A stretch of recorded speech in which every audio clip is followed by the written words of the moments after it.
Bonjour à tous et à toutes et bienvenue.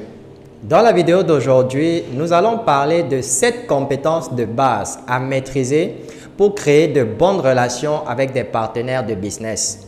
Cela inclut vos clients, vos employés si vous en avez et même potentiellement des investisseurs. Mais juste avant de commencer, prenez déjà un petit instant pour vous abonner à la chaîne si ce n'est pas encore le cas et n'oubliez pas d'activer la cloche de notification pour être informé des prochaines vidéos. Dès que c'est fait, eh bien retrouvons-nous juste après pour la suite.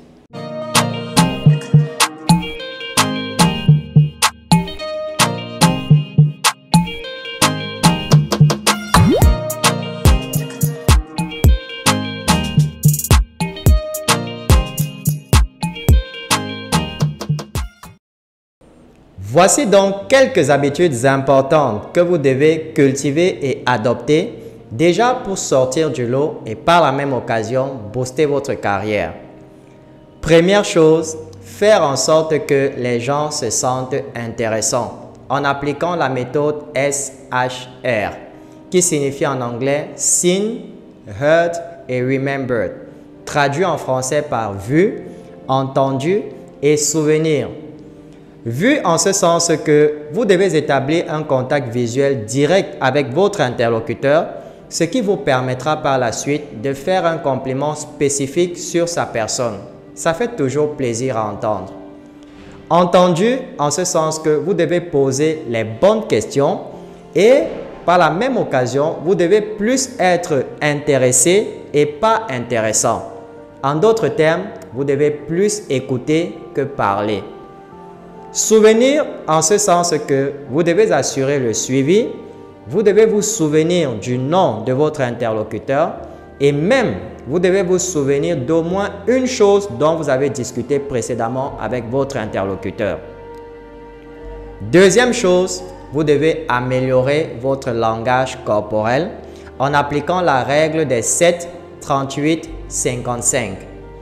Les gens aimeront ou n'aimeront pas votre communication en fonction de 7% des mots que vous prononcez, 38% du ton que vous employez et de votre expression faciale et 55% de votre langage corporel. Ceci dit, lorsque vous commencez un échange, tenez-vous bien droit, tirez vos épaules vers l'arrière, établissez un contact visuel avec votre interlocuteur. Souriez, ne l'oubliez pas, c'est très important de sourire. Enfin, vous devez donner une poignée de main ferme. Je vous assure, vous allez faire un carton. Troisième chose, enregistrez et étudiez votre discours.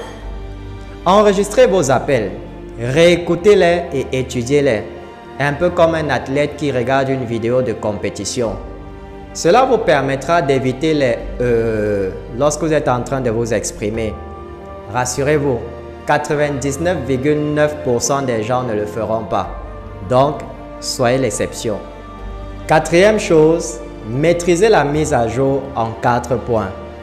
Vous devez savoir que les personnes influentes sont très occupées et elles peuvent ne pas se souvenir de ce qu'elles vous ont demandé de faire. Faites donc la mise à jour en respectant les 4 grandes lignes suivantes. 1. Voici ce que vous m'avez demandé de faire. 2. Voici ce que j'ai fait. 3. Voici les contraintes ou alors les risques s'il y en a. Et 4. Si j'avais plus de temps, je ferais ceci. Et là, vous aurez fait le tour. Cinquième chose, posez des questions pour créer des liens. Quel que soit le business que vous exercez, votre réseau est votre valeur nette. Et comme on dit communément chez nous au Cameroun, un homme n'est rien sans ses relations. Posez donc ces petites questions pour créer des liens. Quel est votre quartier? Avez-vous des frères, des sœurs ou des enfants? Si la conversation le permet, comment avez-vous rencontré votre partenaire? Et prévoyez-vous faire des voyages de vacances plus tard? Vous savez, ce sont des questions très simples pour créer des liens, mais beaucoup de personnes passent à côté de cela. Sixième chose, ne vous plaignez pas et ne faites pas de commérage. alors ça au grand jamais. Vous conviendrez avec moi que personne n'aime entendre les plaintes. Alors si vous n'aimez pas entendre les plaintes, pourquoi le ferez-vous vous-même? Par contre, se défendre respectueusement est totalement différent. Par ailleurs, lorsque vous parlez en mal des autres, les gens se demandent si vous ne parlez pas aussi en mal d'eux autre part. Donc le mieux, c'est de ne simplement pas le faire. Septième chose, se souvenir de tous les noms. Alors vous allez réaliser que le son préféré d'une personne, eh bien c'est son nom. Pour la simple raison que depuis notre naissance, nous l'entendons chaque jour, mais nous ne nous en lassons pas. Alors j'ai une petite théorie. C'est que le deuxième son préféré d'une personne, eh bien c'est le nom de ses proches ou de son ou ses animaux de compagnie. Alors chaque fois qu'il va mentionner un de ces noms-là, faites attention de bien le noter. Et plus tard, vous pourrez demander de leurs nouvelles en les appelant par leur nom. Je vous rassure, vous allez vous démarquer des autres.